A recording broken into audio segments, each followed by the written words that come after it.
Hi there. I'm going to read you the story called Toys Go Out. That might look backwards, but it's Toys Go Out. See, there's a little girl's feet. I think it's a little girl. I don't know. There's her feet and there's some toys. I think this is called, this guy here, that's Lumpy. He's a buffalo. This guy here, that's Stingray, and he's a stuffed stingray. And there's another character, Plastic. Plastic, well, she isn't really sure what she is. And this book is written by Emily Jenkins, and the pictures are by Paul O. Zielinski. Let's see what happens. Part 1. In the backpack where it is very dark.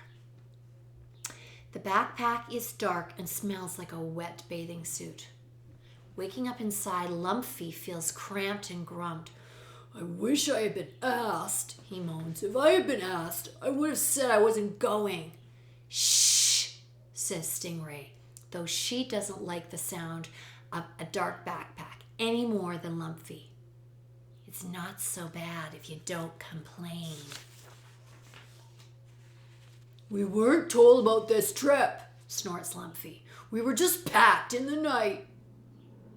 "Why don't you shut your buffalo mouth?" snaps Stingray. "Your buffalo mouth is far too whiny." There's a small nip on the end of her tail, and Stingray curls it away from Lumpy's big square buffalo teeth. Plastic usually hums when she's feeling nervous. Hum, tum tum tum, tum tilly dee. She trills to see if it will make the inside of the backpack seem any nicer. "Don't you know the words to that song?" asks Lumpy. "There are no words. It's a hum," answers Plastic. No one says anything for a while after that. "Does anyone know where we're going in here?"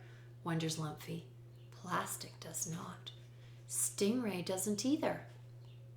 "My stomach is uncomfortable," grumps the buffalo. I think I'm gonna be sick." Bump. It feels like the backpack is going down some stairs, or maybe up some stairs, or maybe up something worse than stairs. Stingray tries to think calming thoughts. She pictures the bed high with the fluffy pillows where she usually sleeps. She pictures the little girl with the blue barrette who scratches where the ears would be if Stingray had ears.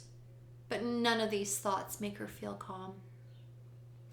"I hope we're not going to get wet going to the vet," Stingray says finally. "What's the vet?" asks Lumpy.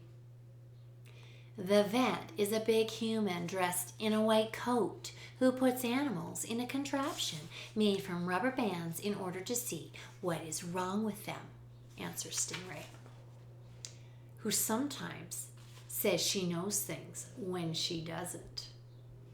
Then he pokes them over and over with needles the size of carrots and makes them drink nasty tasting medicine and puts them in the bumpity washing machine to fix whatever's broken. "If anyone needs to go to the vet, it's the one-eared sheep," says Plastic, remembering the oldest of the little girl's toys.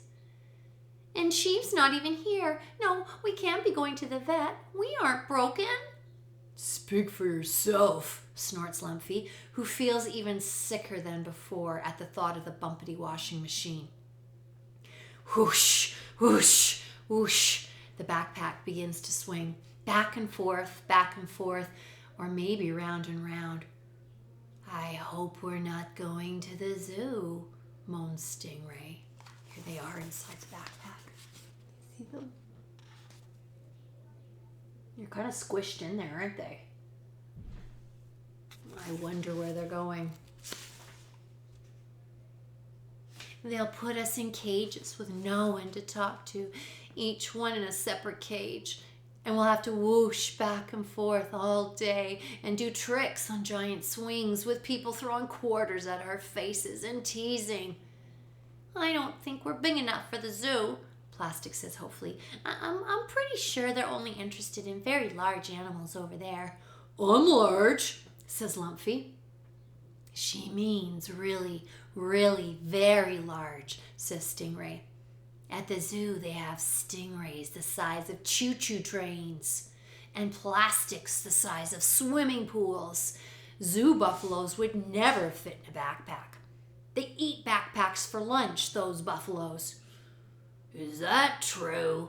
Asks Lumpy, but nobody answers him. Plunk!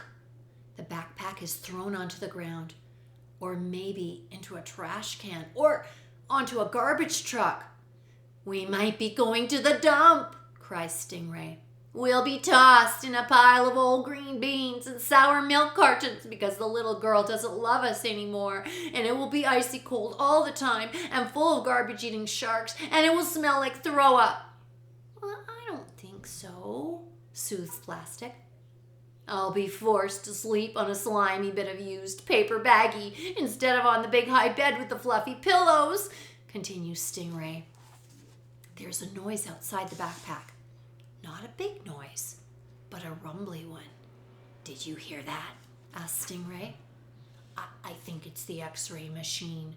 The vet is going to X-ray us one by one and look into our insides with an enormous magnifying glass and then poke us with the giant carrot. I'm sure it's not an X-ray, says Plastic calmly, although she isn't really sure at all. An X-ray would be squeakier. Then I think it is a lion, cries Stingray. A lion at the zoo who does not want to be on display with any small creatures like you and me. A lion who doesn't like sharing her swing set and wants all the quarters for herself. She is roaring because she hasn't had any lunch yet, and her favorite food is stingrays. A lion would be fiercer, says Plastic, a bit uncertainly. It would sound hungrier, I bet. Maybe it's a giant buffalo, says Lumpy. Maybe it is a dump truck, squeals Stingray. A big orange dump truck, tipping out piles of rotten groceries on top of us and trapping us with the garbage-eating sharks and the throw-up smell. Wouldn't a dump truck be louder? Asked Plastic, though she is starting to think Stingray might have a point. I'm sure it's not a dump truck. The backpack thumps down again with a bang. I would like to be warned, moans Lumpy. Sudden bumps make everything worse than it already is. The girl doesn't love us and she's trying to get rid of us, cries Stingray in a panic. The backpack opens, the rumbling noise gets louder, and the light is very bright, so bright that Stingray, Plastic, and Lumpy have to squinch up their eyes and take deep breaths before they can see where they are. A pair of warm arms takes them all out of the dark, wet bathing suit smell together. The three toys look around. There are small chairs, a sunny window, and a circle of fidgety faces. It is not the vet. It is not the zoo. It is not the dump. They're pretty sure. But where is it? The rumbling noise surges up. A grown-up asks everyone to please be quiet now, and then comes a familiar voice. These are my best friends, says the little girl who owns the backpack and sleeps in the high bed with the fluffy pillows. My best friends in the world. That's why I brought them to show and tell. Welcome, says the teacher. Sticky, unfamiliar fingers pat Lumpy's head and Stingray's plush tail. Plastic is held up for all to admire. We are here to be shown and told, she whispers to Stingray and Lumpy, feeling quite bouncy as she looks around at the schoolroom. Not to be thrown away or put under the X-ray machine. The teacher says Lumpy looks a lot like a real buffalo. Lumpy wonders what the teacher means by real, but he is too happy to worry about it much. We're special, whispers Stingray. We're her best friends. I knew it would be something nice, says Plastic. Funny, but the ride home is not so uncomfortable. The smell is still there, but the backpack seems rather cozy. Plastic has herself a nap. Stingray isn't worried about vets and zoos and garbage dumps anymore. She curls herself up into a ball by Lumpy's buffalo stomach. The little girl loves us, she tells him. I knew it all along, really. I just didn't want to say. Lumpy licks Stingray's head once and settles down to wait. When he knows where he is going, traveling isn't so bad. And right now, he is going home. That's the end of chapter 1. I hope you liked it.